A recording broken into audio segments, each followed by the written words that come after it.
Good morning बच्चों, कैसे हो? Welcome to my study channel GS centre 2070।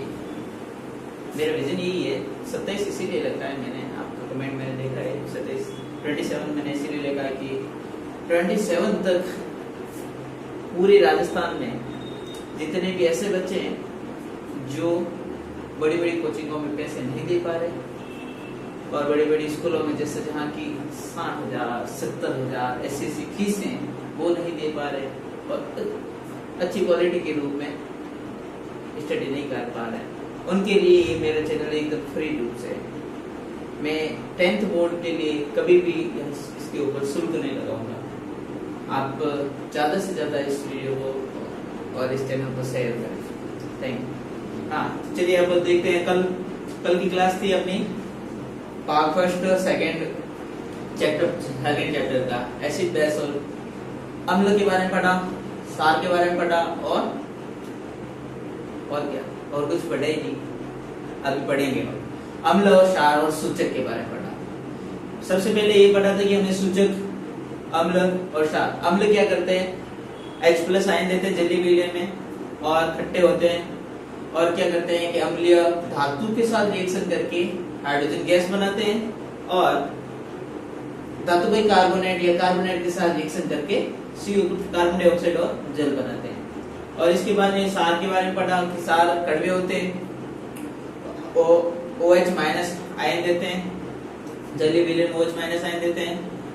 और सूचक के बारे में पढ़ा कि जो कोई हमारे पास विलयन है, उस विलयन में कौन सा माध्यम है, अम्लीय माध्यम है या क्षारीय माध्यम है, उसके बारे में पता लगाना। तो हम सूचक का इस्तेमाल करते हैं। सूचक भी क्या करता है, या तो रंग परिवर्तन करेगा या फिर गंध परिवर्तन के द्वारा हमें सूचित करता है कि ये अम्लीय माध्यम है या ये क्षारीय माध्यम है। इसके बाद में ये पढ़ा कि प्राकृतिक सूचक अलग होते हैं और गंधीय सूचक भी अलग होते हैं। प्राकृतिक सूचक कलर चेंजिंग कर देते हैं और गंधीय सूचक गंध में परिवर्तन करके बताते हैं। गंधीय सूचक के एग्जांपल ये देखे थे, प्याज है, वेनिला है। और प्राकृतिक सूचक के बारे में ये भी देखा था कि कोई लाल पत्ता गोभी है, हल्दी है, हाइड्रोनिया है, पेट्रोनियम है, फिनोल, मेथिलोन और कुछ कलर चेंज के बारे में भी देखा था कि लिटमस पत्र है जो अम्लीय माध्यम है, अनील अम्ल है जो नीले को लाल बना देता है, और लिटमस पत्र है जो लिचेन या लाइकेन पौधे से लिया जाता है, जो एक थेराफाइटा समूह के एक पौधा है, थेराफाइटा समूह का पौधा है। और लिटमस पत्र है जो क्षार में क्या करता है, झालानी यानी सार है जो लाल से नीला बना देता है। और एक बैंगनी कलर का ही रंजक होता है, कौन? लिटमस पत्र। फिर आता है फिनोल्फथालीन। फिनोल्फथालीन में क्या है, अम्ल और उदासीन में तो क्या वो रंगहीन रहता है, और सार में क्या करता है, कलर चेंज कर देता है, गुलाबी कलर ला देता है। और फिर आता है अपना मेथिल ऑरेंज। मेथिल ऑरेंज क्या कर देता है, लाल कलर कर देता है किसमें, अम्लीय माध्यम में, और पीला कलर किसमें कर देता है, क्षारीय माध्यम में, और उदासीन में क्या करता है, वो नारंगी कलर रखता है। और यहाँ तक हमने पढ़ा था। अब आगे पढ़ते हैं। जब वो हमने एक रिएक्शन की थी जिंक की, जिंक बोला H2SO4 की हमने रिएक्शन की, कुछ याद है? जिंक प्लस H2SO4, ये हमने धातु लिया था। हम धातु की अम्ल के साथ रिएक्शन कर रहे थे, तब हमारे पास क्या होता, क्या प्राप्त होता, Zn-SO4 जिंक सल्फेट, और इसके साथ में हाइड्रोजन गैस निकली थी, zinc sulphate plus hydrogen gas निकली थी। और देखिए जैसे अब इस रिएक्शन में केमिकल माध्यम में क्या कैसे होती है, जैसे कि हम करते हैं पहले है स्टैंड है,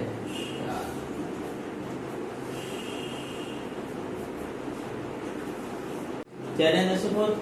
अब मैं क्या करता हूँ, एक बीकर लेता हूँ, इसमें एक स्टैंड लेता हूँ, इस स्टैंड के साथ अपन को एक इसमें परत नली को ऐड करते हैं। ये इसका स्टैंड है परत नली का।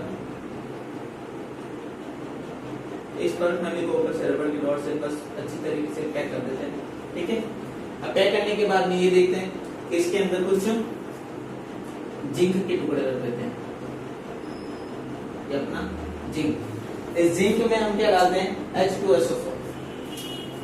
H2SO4 डाल दिया, ये अपना H2SO4। जैसे हम इसमें रिएक्शन करवाते हैं तब क्या होता है, इसके ऊपर एक मैं नली रखता हूं, पाइप,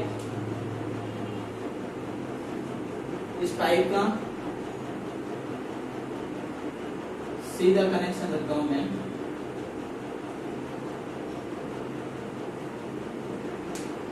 एक जार में।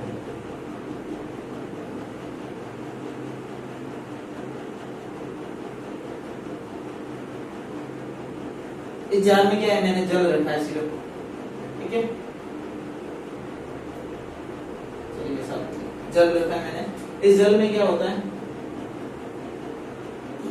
तो जल भरा हुआ है अंदर। जैसे ही ये रिएक्शन करता है जिंक का H2SO4 के साथ, तब यहां से एक गैस निकलती बाहर, वो गैस यहां से प्रवाहित होकर आगे आएगी और यहाँ पर आके क्या करती है, वो पानी के अंदर जाती है। और पानी में भी मैं कुछ थोड़ा सा साबुन मिला देता हूँ, जिससे क्या बुलबुल जाओ ऐसे गुब्बारे टाइप गैस निकले। जैसे गुब्बारे टाइप गैस निकलती है, मैं इसके पास क्या लेके देता हूँ, एक जलती हुई मोमबत्ती। क्या लेके जा रहा हूँ, एक जलती हुई मोमबत्ती। ये जल्दी जा रही है। जैसे ही इस मोमबत्ती जलती हुई है और इन गुब्बारों के पास जा रही, इस गैस के पास, गैस के गुब्बारों के पास, तब एक आवाज आती है, कैसी, फट फट। इंपॉर्टेंट, कैसे आएगी आवाज आपके पास, एक फट फट। क्या करते हैं हम, जिंक की हाइड्रोजन सल्फ्यूरिक अम्ल के साथ अपना रिएक्शन करवाते हैं, तब एक गैस उत्पन्न होती है। उस गैस का नाम होता है अपने पास हाइड्रोजन गैस। कौन सी गैस आती है, हाइड्रोजन गैस। ये हाइड्रोजन गैस मैं क्या करता हूँ, इसके टेस्ट करने के लिए मैं एक लेता हूँ, मग ले लेते हैं यहाँ पे। इस मग के अंदर पानी डालते हैं, पानी में साबुन मिला देते हैं, जिससे जाग बन जाए आराम से। तो जाग बन गई, जैसे ही गैस आई तो कुछ बुलबुलों के रूप में ये ऊपर उठने लगे और गुब्बारों के रूप में चलने लगे। जैसे ही गुब्बारों के रूप में जा रहे हैं, तब मैं क्या करता हूँ, इनके पास में मोमबत्ती लेके जाता हूँ, जलती हुई मोमबत्ती लेके गया तो वहां पे आई आवाज किसी फटफट की। इस फटफट की आवाज से हमें ये पता चलता है कि इसके अंदर कौन सी गैस है, H2 गैस, हाइड्रोजन गैस है। और इस पूरे परीक्षण को हम क्या बोलते हैं, पॉप टेस्ट। क्या बोलेंगे, पॉप टेस्ट। क्वेश्चन आता है कि पॉप टेस्ट किसके लिए किया जाता है, कि हाइड्रोजन गैस के लिए किया जाता है। हाइड्रोजन गैस है या नहीं है किस विलियन में, वो चेक करने के लिए हम ये गैस का पॉप टेस्ट करते हैं। चलिए, यहाँ तक आपको किसी को डाउट नहीं होना चाहिए। ये तो कल तक का था, ये अपने कल तक का था। आज हम स्टार्ट करते हैं, जब अम्ल और क्षार हमारे पास आ ही गए हैं, तो अब क्यों ना हम अम्ल और क्षार की ही रिएक्शन करवाएं साथ में। हमें पता चल गया है कि अम्ल है जो H2 गैस भी देता है और कार्बन डाइऑक्साइड गैस भी देता है धातु कार्बोनेट के साथ रिएक्शन करके, और क्षार क्या करता है, हाइड्रोजन गैस देता है। ठीक है, अब क्या कराते हैं अपन, अम्ल की क्षार के साथ रिएक्शन करवाते हैं। जैसे ही हम अम्ल की क्षार के साथ रिएक्शन करवाते हैं तो इसमें लवण बनता है और जल बनता है, लवण तथा जल बनता है। अब देखिए, जो ये लवण तथा जल बनता है, इस हम पूरी रिएक्शन को हम क्या बोलते हैं, उदासीनीकरण। उदासीनीकरण अभिक्रिया, उदासीनीकरण अभिक्रिया। देखिए, इसमें सर ये तो पता चल गया कि अम्ल और क्षार रिएक्शन करके लवण तथा जल बनाते हैं, उसको उदासीनीकरण अभिक्रिया। अब लिखेंगे जैसे कि वह रासायनिक अभिक्रिया, नोट डाउन करते रहे, वह रासायनिक अभिक्रिया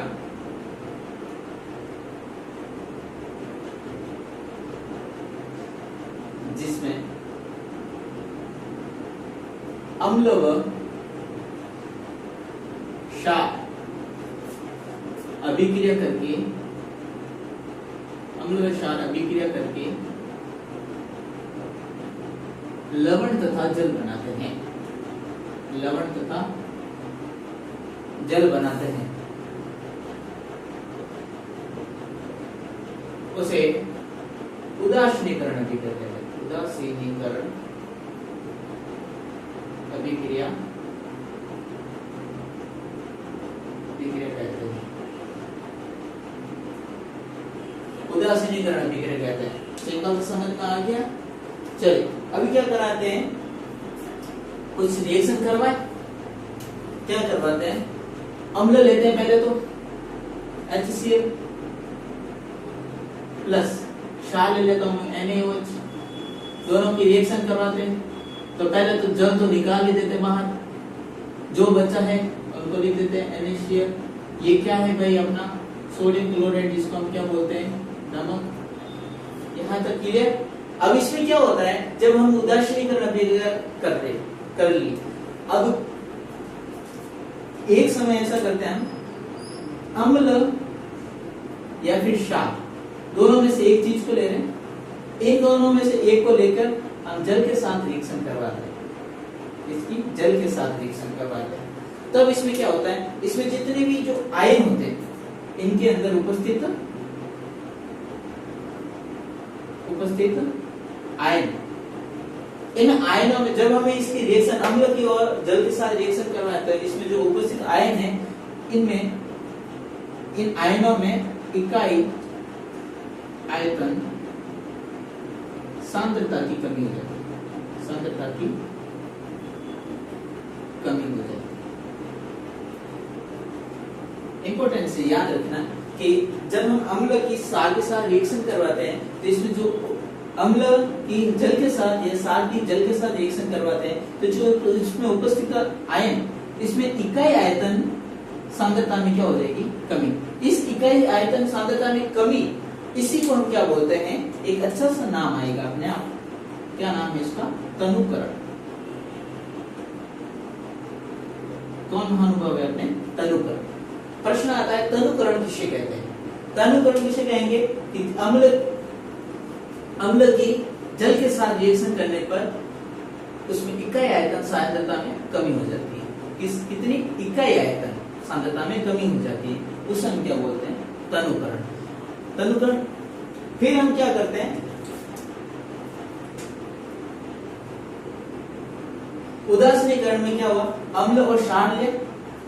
अब हम क्या करते हैं, अम्ल की धातु ऑक्साइड के साथ रिएक्शन करवाते हैं, अम्ल की धातु ऑक्साइड के साथ। तब क्या होता है, ये अम्ल है प्लस धातु ऑक्साइड, अम्ल की धातु ऑक्साइड के साथ रिएक्शन कराते हैं। जैसे अम्ल में कौन सा, कोई भी एक अम्ल ले लेता हूं, कोई भी अम्ल, कैसे, HCl ले लेता हूं, ठीक है। इसमें धातु ऑक्साइड ले लेता हूं, इन दोनों की अब रिएक्शन करवाते हैं। देखिए अम्ल की धातु ऑक्साइड के साथ रिएक्शन करवाते हैं, तभी हमारे पास में उत्पाद के रूप में क्या मिलेगा, एक तो लवण और इसके साथ में जल मिलेगा, लवण और जल मिलता है। तो इसमें देखिए पहले ही जल निकाल देता हूं मैं बाहर, और क्या बनता है, CaCl2। अब इससे हमें क्या पता चलता है कि यहाँ पे देखिए जो उदासीनीकरण अपन अभिक्रिया पढ़ रहे हैं, अभी हमने देखिए क्या बोलती है कि अम्ल और ये क्षार दोनों रिएक्शन करके लवण तथा जल बना रहे। इसमें भी क्या हो रहा है, अम्ल और धातु ऑक्साइड दोनों रिएक्शन करके लवण तथा जल बना रहे। आप देखिए यहाँ पे हमारे पास अम्ल तो है, लेकिन यहाँ पे जो ये धातु ऑक्साइड है उपस्थित आपके पास, वो क्या कर रहा है, किसकी कमी को पूर्ण कर रहा है, धातु ऑक्साइड किसकी कमी को पूर्ण करेगा, क्षार की कमी को। अगर जो किसी क्षार, जैसे कि ये धातु ऑक्साइड है, ये क्षार की कमी को पूरी कर रहा है, तो इसकी प्रकृति क्या हो, हम क्या बोल सकते हैं कि धातु ऑक्साइड की प्रकृति में क्या है, सारे प्रकृति का हो। यहाँ पर हम बोल सकते हैं कि धातु ऑक्साइड है जो एक कैसी प्रकृति है, क्षारीय प्रकृति दर्शाता है।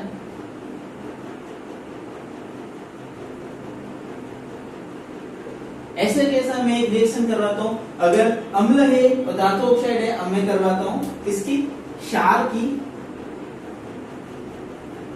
और धात्विक ऑक्साइड से, और धातु ऑक्साइड क्षार और धातु ऑक्साइड से करवाता हूँ तभी मेरे पास क्या प्राप्त होता है, लवण और जल प्राप्त करता है। मैं अब क्या लेता हूँ, क्षार एक NaOH ले लेता हूँ और CO2।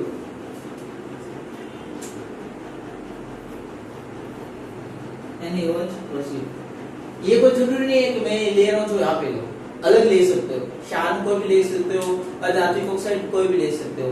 अब इस दोनों में रिएक्शन करवाता हूँ तो हमें प्राप्त होता है क्या, Na2CO3 प्लस जल।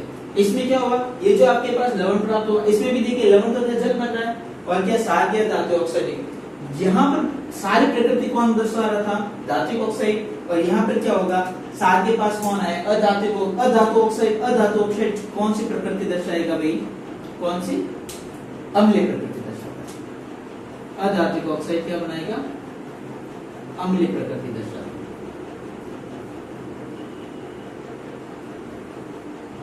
याद रखिएगा, क्षारीय प्रकृति कौन दर्शाएगा, धातु ऑक्साइड या धात्विक ऑक्साइड। अम्लीय प्रकृति कौन दर्शाता है, अधात्विक ऑक्साइड। यहाँ तक देखिए इंपॉर्टेंस कौन कौन सी है इसमें। सबसे पहले उदासीनीकरण अभिक्रिया किसे कहते हैं, वह रासायनिक अभिक्रिया जिसमें अम्ल व क्षार परस्पर अभिक्रिया करके लवण तथा जल बनाते हैं। और एग्जाम्पल में मैंने HCl व NaOH की रिएक्शन करवाई जिसमें नमक बना और जल बना। चलिए इसके बाद में क्या कहता हूँ कि जैसे ही उदासीनीकरण हम अभिक्रिया करते हैं उसमें जल उपस्थित होता है, उसी जल में हम या फिर दूसरा अलग जल है, उस जल में क्या करते हैं हम रिएक्शन करवाते हैं, या तो एक अम्ल की या एक क्षार की। अम्ल की जल के साथ रिएक्शन करवाते हैं तो उसमें जितने उपस्थित आयन होते हैं उन आयनों में इकाई आयतन आयन में सांद्रता में क्या कमी हो जाती है। इस कमी हो जाने का हम रिएक्शन को बोलते हैं तनुकरण। चलिए इसके बाद में क्या करता हूँ, अम्ल व धातु ऑक्साइड की रिएक्शन करवाता हूँ तो देखता हूँ लवण तथा जल ही बन रहा है। उदासीनीकरण अभिक्रिया ये बोलते हैं कि अम्ल और क्षार रिएक्शन करवाते हैं तभी लवण तथा जल बनता है। तो अब मैं क्या करता था, ये धातु ऑक्साइड है जो किसकी प्रकृति दर्शाएगा, क्षार की। क्यों, यहाँ पे क्षार और अम्ल रिएक्शन करते हैं तो भी यही बनता है। वैसे के वैसे क्षार की मैं अधातु ऑक्साइड के साथ रिएक्शन करवाता हूँ तो ये क्या होता है, अम्लीय प्रकृति दर्शाता है कौन, अधातु ऑक्साइड। यहाँ तक किसी को डाउट होना है क्या, नहीं। चलिए बहुत बढ़िया, कमेंट में जरूर लिख दिएगा यहाँ तक जिसको समझ में नहीं आया हो तो। चलिए इसके बाद हम अपना नया टॉपिक लेते हैं। चलिए एक बार स्क्रीनशॉट ले लीजिए आप सभी।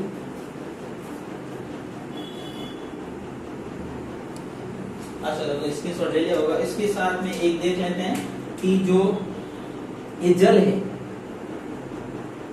जल के साथ जो रिएक्शन कर रहे हैं अम्ल व क्षार, इन दोनों में समानता क्या आती है, अम्ल व क्षार में समानता क्या समानता होती है, अपने डेफिनेशन में ही पढ़ा था फर्स्ट में कि अम्ल और क्षार, अम्ल और क्षार क्या करते हैं जलीय विलयन में, क्या करते हैं, बोल, हाँ बोलना तो देखो बोलना है, क्या है, क्या करता है भाई अम्लीय, दोनों ही जलीय विलयन में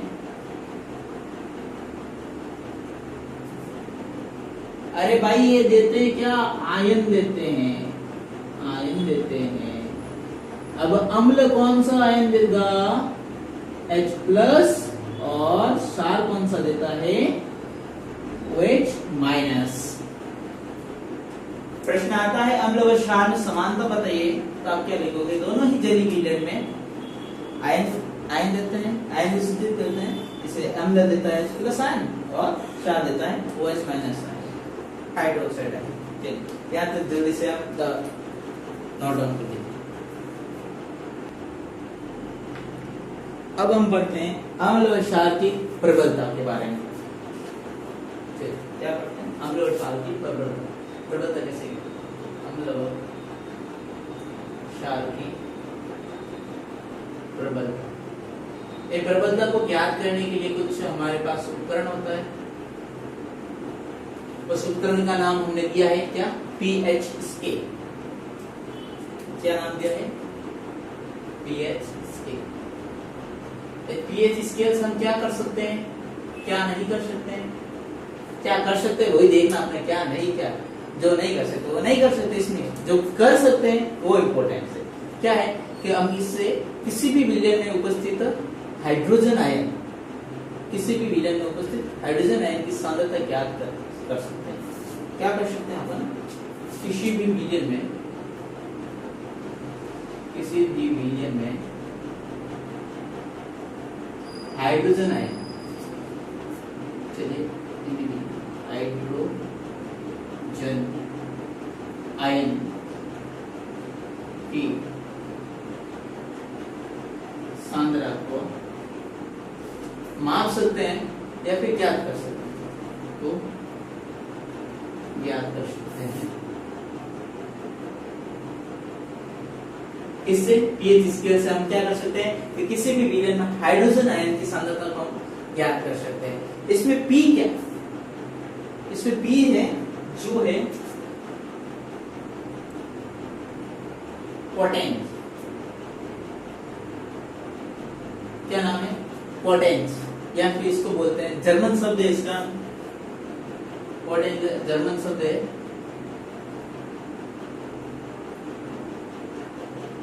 पुसांस। क्या है, पुसांस। इस पुसांस का अर्थ क्या होता है जर्मन, इस पुसांस का अर्थ होता है पावर, शक्ति। क्या है, शक्ति। पीएच स्केल में पी है, इसको पोटेंस बोलते हैं, और पोटेंस तो पुसांस जर्मन शब्द है, इसका अर्थ है शक्ति। और इसमें जो एच है वो क्या है, हाइड्रोजन आयन की सांद्रता लेते हाइड्रोजन आयन। चलिए हाइड्रोजन आयन करते हैं, आगे तो आगे देखते ही हैं हाइड्रोजन आयन। अब इसमें ज्ञात कैसे करते हैं, पीएच स्केल होती कैसी है, आपके पास जो गणित में करते हो पटरी है, उसी पटरी के जैसे देखते हैं क्या होता है। पीएच स्केल में एक ऐसी पीएच स्केल होती है अपने पास, इसमें क्या होता है, बीच में 7 और स्टार्टिंग में 0 और लास्ट में 14। सिंपल है। अब इसमें क्या होता है, जैसे हाइड्रोजन आयन क्या करते हैं, स्टार्ट होते हैं जैसे, अब 0 से 7 है,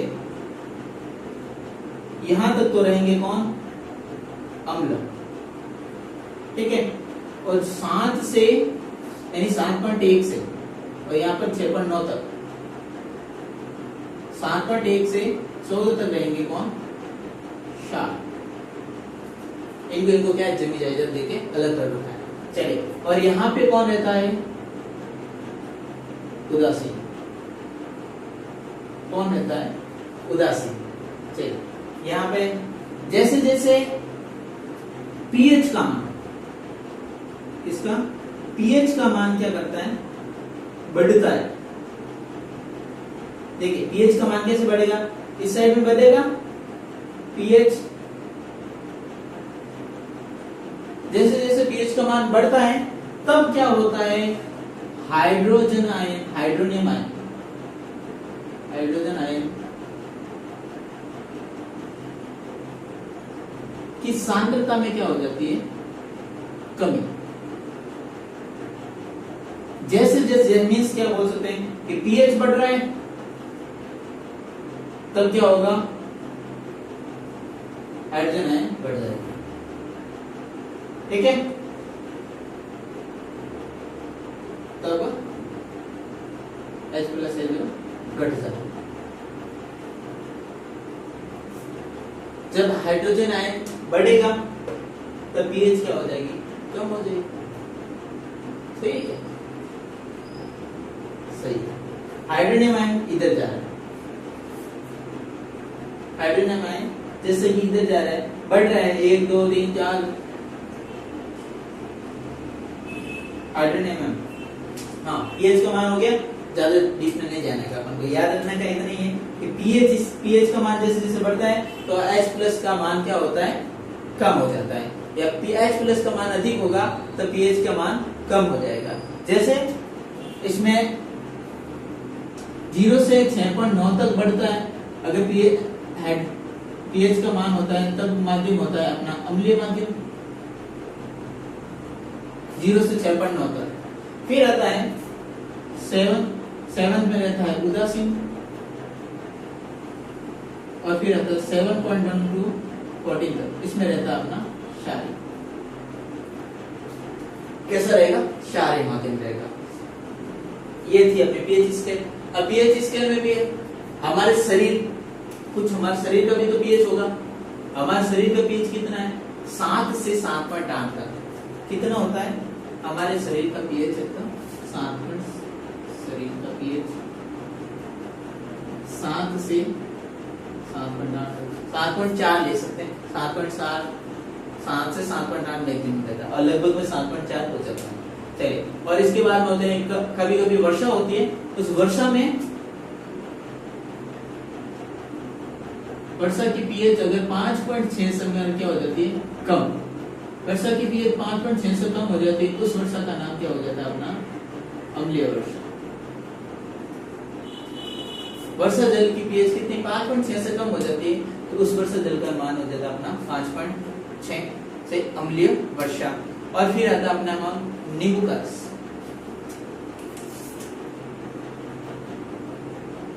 नींबू रस, इसको याद, इसकी पीएच याद करने की ट्रिक है 1 to 2, खाली जगह 0.1 to 2, 2.2 पीएच है इसका। इस पर आज लिख देते हैं, ठीक है। नींबू के रस की 2.2। फिर आता अपना जठर रस। जठर रस की पीएच कितनी है भाई? जठर रस, इसकी आती है 1.2 पीएच पर। जठर रस की कितनी आती है? 1.2। फिर आता है टमाटर। टमाटर की पीएच क्या होती है? देखिए 1 2 3 4 है, तो इसकी हो जाएगी अपनी 4, इसकी 4। इसके बाद में एक प्रबल आता है अम्ल, जिसकी पीएच कितनी होगी? 0। यहाँ पे बैठ जाता है अम्ल, अम्लों का राजा कहलाता है। क्या है? अम्ल राज।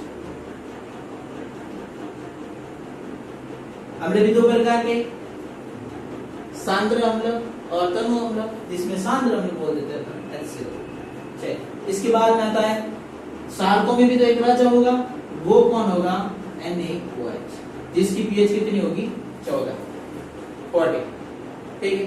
इसके बाद अपनी कॉफी आती है, जो अपने चाय पीते और कॉफी भी पीते हैं कुछ लोग। इस कॉफी की पीएच कितनी होगी? 4.8। 4.8 से हम ले सकते हैं 5 तक, 5.1 तक ले सकते हैं। 4.8 से 5.1 तक, ये हमारी इतनी पीएच होती है। चलिए, इसके बाद में आता है हमारे दैनिक जीवन में ये पीएच की महत्व कहाँ पे आती है? इतना नोट डाउन कर ले। चलिए, तो अब पढ़ते हैं अपन दैनिक जीवन में पीएच की महत्व। दैनिक जीवन में क्या क्या होता है? दैनिक जीवन में क्या होगा? जैसे ही हम क्या करते हैं? खाना खाते हैं,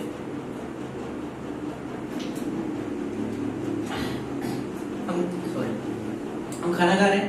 अब वो खाना खाते ही हमारा क्या होता है? पेट के अंदर जो अम्ल है, कौन सा? HCl। आप सबको पता ही है ना, हमारे उदर में कौन सा अम्ल रहता है? HCl। ये HCl के साथ क्या करेगा?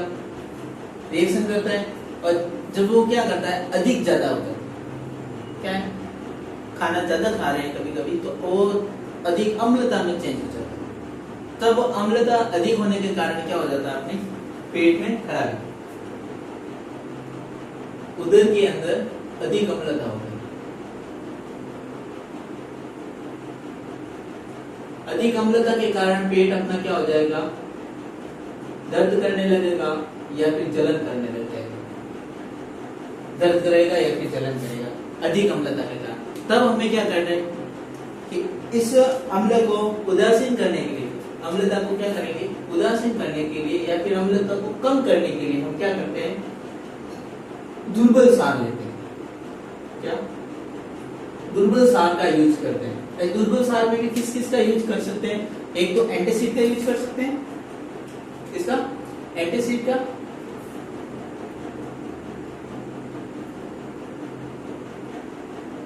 और एंटासिड के साथ हम ना मिल्क ऑफ मैग्नीशियम का भी यूज कर सकते हैं। किसका? मिल्क ऑफ मैग्नीशियम का।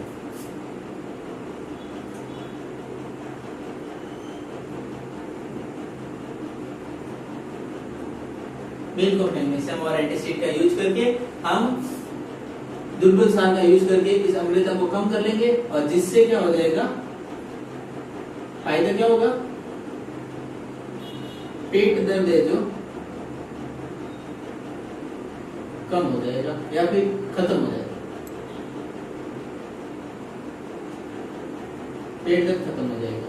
चलिए, ये तो पहला है, क्या पहला हो गया कि हमारे दैनिक जीवन में कहाँ पे यूज होता है। और सेकंड क्या करते हैं, जब हम क्या करते हैं, खाना खा रहे हैं, कुछ स्वादिष्ट भोजन आने लगे हैं, और स्वादिष्ट भोजन आने से पहले तो क्या होती है, अपनी लार गिरती है। उस जब वो लार उस समय गिरती है जब हमारे सामने खाना हो, क्या हमारे आंखों के सामने जब खाना होता है तब लार गिरती है, तब उसकी पीएच कितनी होती है, यानी खाना खाने से पहले, खाना खाने से पहले लार की पीएच कितनी होगी भाई, लार की पीएच क्या हो जाती है, 7.8। कितनी होती है, 7.8, 7.4 से लेकर 7.8 तक, ठीक, 7.4 7.8 तक हो जाती है। और फिर क्या होता है, हम खाना खा लेते हैं, फिर खाना खाने के बाद में, खाना खाने के बाद, खाना खाने के बाद लार की पीएच किसमें चेंज हो जाती है, अम्लीय माध्यम में चेंज हो जाती है, 5.8, 5.5 से 5.8, 5.6 से 5.8 तक 8 समथिंग हो जाती है, ठीक है। अब जैसे ये 5.5 समथिंग हो गए, अब क्या हो रहा है, कभी कभी ज्यादा हो जाता है, अम्लता किसी खाने में ज्यादा हो जाती है, तब वो क्या होता है, हमारे मुंह के अंदर, मुंह की पीएच क्या हो जाती है, 5.5 से कम होने लगती है, 5.5 से कम होने लगती है। जैसे ही 5.5 से कम होने लगती है तो हमारे मुंह के अंदर जो दांत होते हैं, तो दांतों के ऊपर कौन बैठा रहता है, जो शक्तिशाली होता है, उसका नाम है इनेमल, इनेमल या दंत प्लव, इनेमल या दंत प्लव। इनेमल या दंत प्लव ये क्या होता है, इसमें शरण होने लग जाता है, इसमें शरण या ये संसारित होने लग जाता है।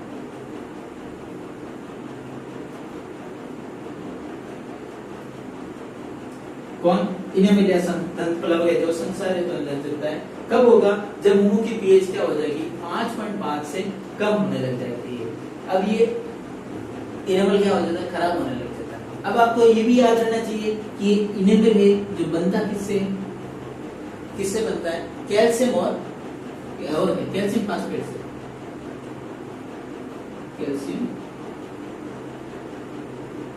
कैल्शियम फास्फेट से क्या इनेमल और या फिर दंत प्लव के जो बनता है। और अभी मैंने क्या बोला था, एक वर्ड बोला था, ये शक्तिमान है। शक्तिमान क्या करता है भाई, बॉडीगार्ड होता है, यानी अपने भारत में कौन, खली की तरह ये शरीर का खली होता है, शरीर का सबसे कठोर भाग, शरीर का सबसे कठोर भाग इनेमल होता है या कठोर पदार्थ होता है। हाँ, फिर क्या होता है इसमें, जब इनेमल की कमी होने लग जाती है, दांतों में खराबी होने लगती है, तब हम क्या करते हैं भाई, मेडिकल की बात जाते हैं तो मेडिकल वाले क्या पूछते हैं, आपको पता ही क्या पूछते हैं, पता है आपके टूथपेस्ट में नमक है क्या, क्यों पूछता है, यही कारण है कि नमक क्या होता है, सार के भांति व्यवहार करता है। वो क्या करेगा, अम्लता, दूध जो अपने दांतों में अम्लता होगी उसको कम कर लेगा, या फिर इसमें जो कीड़े पड़ जाते हैं, लट्टा पड़ जाएगा, उन्हें भी क्या करेगा, वो कम करने लग जाता है। और फिर क्या करते हैं, ये पहला, ये सेकेंड, अब मैं थर्ड पे जाता हूँ। थर्ड में क्या है कि जब हम कहीं पे घूमने जाते हैं बाहर, तो मधुमक्खी का छत्ता दिख जाता है, तब हम क्या करते हैं, मधुमक्खी के छत्ते को पत्थर मारा ही आपने, मैंने भी मारा है कभी कभी मेरे जमाने, जैसे आपने भी मारा, तो क्या होता है, मधुमक्खी पीछे पड़ जाती है, पीछे पड़ने पर वो क्या करती है, डंक मार देती है, एक डंक मारती है, तब वो क्या करती है, यानी मधुमक्खी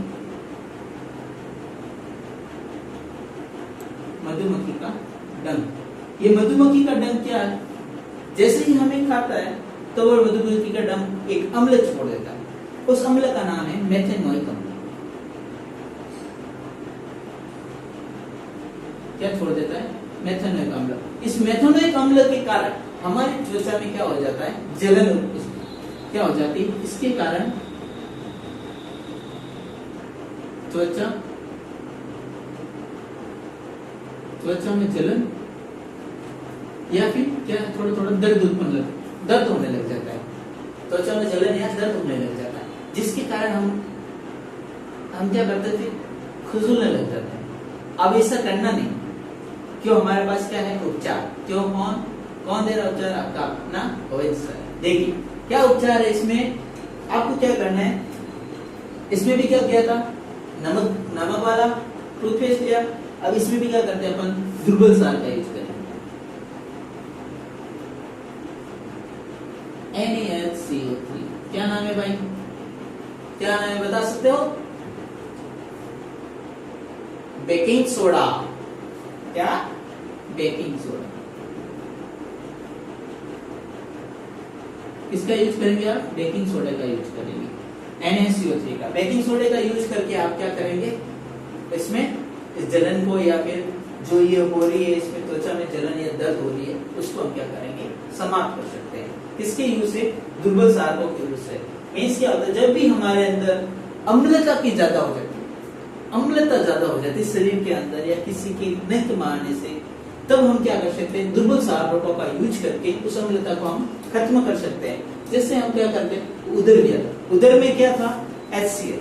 जब हमने खाना ज्यादा खा लिया तो हमारे पेट में क्या हो गई, अम्लता अधिक हो जाएगी, जिसके कारण हमारा पेट दर्द या जलन होने लगे। तो इसलिए हम सार का यूज, दुर्बल सारकों का यूज करते हैं, जैसे एंटासिड है, मिल्क ऑफ मैग्नीशियम। इससे हमारा क्या फायदा होगा, पेट दर्द क्या हो जाएगा, खत्म हो जाता है। और क्या करते हैं, जब हम खाना खा लेते हैं तब उसे लार की पहले की पीच होती है 7.4 से 7.8 के समथिंग, और जब हम खाना खा लेते हैं उसके बाद में सार हो जाती है अम्लीय माध्यम में, यानी पहले चीज सारी माध्यम में, फिर हो जाती है अम्लीय माध्यम में।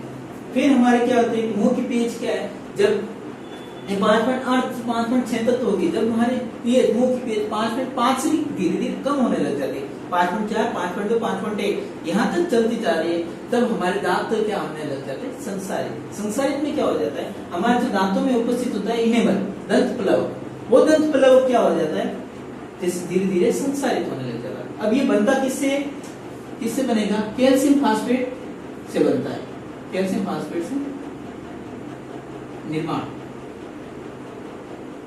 किससे बनता है, कैल्शियम फास्फेट से बनता है। और ये शरीर का क्या है, शक्तिमान, सबसे कठोर भाग है इनेमल। फिर क्या होता है, हम जब कहीं भी जाते हैं तो मधुमक्खी का डंक लग जाता है कभी, तो वह मधुमक्खी डंक क्या है, मेथेनोइक अम्ल या फिर फॉर्मिक अम्ल वो रिलीज कर लेती है, जिसके कारण हमारी त्वचा में क्या हो जाता है, जलन और या फिर धीरे धीरे दर्द आने लग जाता है। उसको निवारण के लिए हम क्या, दुर्बल सार का यूज करते हैं, सोडियम हाइड्रोजन कार्बोनेट या फिर बेकिंग सोडे का यूज करते हैं। फिर आता है अपने पास कुछ लवण के बारे में पढ़ते हैं। देखिए अब लवणों में क्या होते हैं, हमने पढ़ा है कि उदासीनी करना विक्रिया थी, तभी हमारे पास क्या उपस्थित हुए, लवण आए थे। हमने अम्ल की जल के साथ रिएक्शन करवाई, तब भी हमारे पास लवण आए थे, उनके साथ कुछ न कुछ गैस भी उत्पन्न हुई थी। बाइकार्बोनेट के साथ रिएक्शन करवाई या कार्बोनेट के साथ रिएक्शन करवाई, किसी के साथ भी रिएक्शन करवाई, तब हमारे पास क्या लवण प्राप्त हुए। देखिए अब लवण भी कितने प्रकार के हो जाते हैं, लवण भी क्या है, 3 प्रकार के। एक तो होगा अम्लीय लवण, एक होगा अपना सारी लवण, और एक होता अपना उदासीन लवण। अम्लीय लवण, क्षारीय लवण और उदासीन लवण। अम्लीय लवण में क्या होगा, हमने जब रिएक्शन करवाई तब जो उत्पाद के रूप में लवण मिला था, तब कौन कौन सा, एक तो सोडियम हाइड्रोजन कार्बोनेट,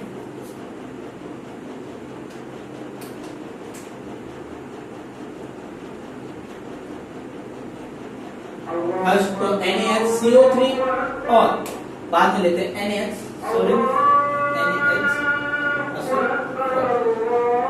ये दोनों क्या है, अम्लीय लवण के एग्जांपल। फिर आता है हम सारे लवण में। सारे लवण में क्या आता है, लेड क्लोराइड। लेड क्लोराइड है PbOH का Cl, PbOH का Cl, लेड क्लोराइड। ये भी एक सारी लवण है। फिर हम देखते हैं उदासीन लवण कौन कौन से।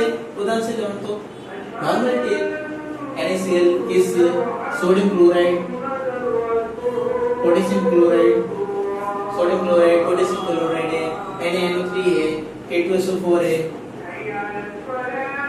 NaNO3, K2SO4। यहाँ तक क्या है लवण में। लवण में कितने प्रकार की, 3 प्रकार के। इसमें क्वेश्चन आता है ऑप्शनल क्वेश्चन में कि एग्जाम्पल में दे देगा कि अवशोधन में देगा कि option A KCl, option B PbOH Cl2 Cl और ऑप्शन 3 NaHCO3। इसमें से बताइए उदासीन लवण कौन सा है। तो आपको याद रखना पड़ेगा कि KCl क्या है, उदासीन लवण। थैंक्स फॉर वॉचिंग और ऐसे ही पढ़ते रहिए। जो लास्ट तक वॉचिंग कर रहा है मेरे वीडियोस के लिए बहुत बहुत धन्यवाद। और आपको से रिक्वेस्ट है कि ज्यादा से ज्यादा इसको शेयर करें और लाइक कमेंट शेयर करें और सब्सक्राइब करवाएं। धन्यवाद।